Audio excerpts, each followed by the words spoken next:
Welcome. In this video, we're going to demystify one of the most common workflows in open source development, forking. We'll cover what it is, why you'd want to do it, and how it enables you to contribute to projects. So, what exactly is a fork? Put simply, a fork is your own personal copy of another developer's project.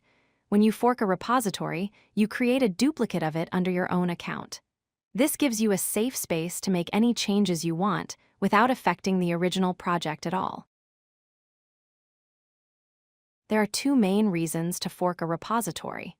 The most common one is to propose changes back to the original project. This could be fixing a bug, adding a new feature, or even correcting a typo in the documentation. The second reason is to use an existing project as a starting point for your own idea, saving you from building everything from the ground up. The process starts on the website where the code is hosted, like GitHub or GitLab. On the project's main page, you'll find a button labeled Fork. Clicking this instantly creates a copy of the entire project and places it in your personal account. Once you have the fork in your account, the next step is to get the code onto your own computer. This is done with the git clone command.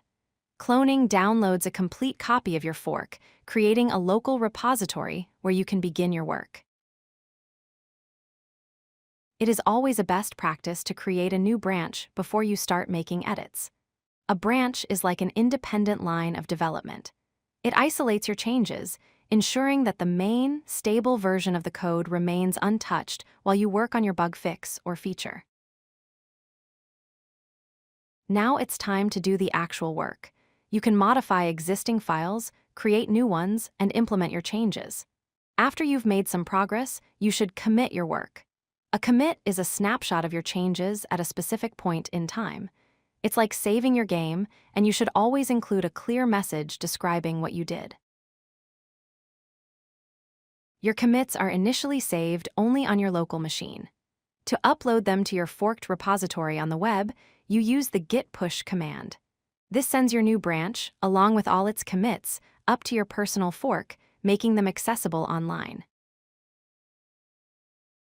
This is the core of the contribution process. After pushing your changes to your fork, you will see an option to open a pull request. A pull request is a formal proposal to the owners of the original project. You're asking them to pull the changes from your branch into their main codebase.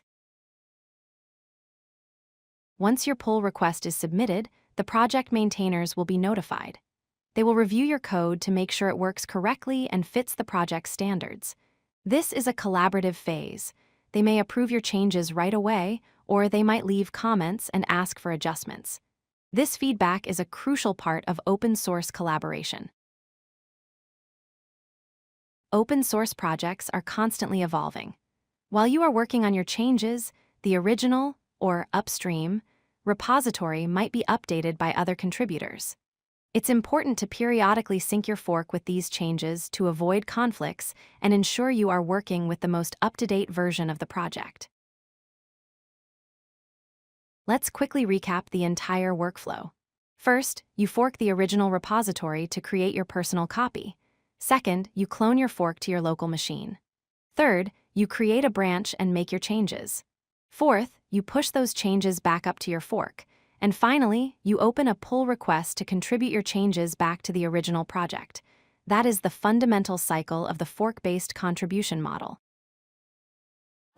If you like this video, hit that like button and don't forget to subscribe. Visit codelucky.com for more such useful content.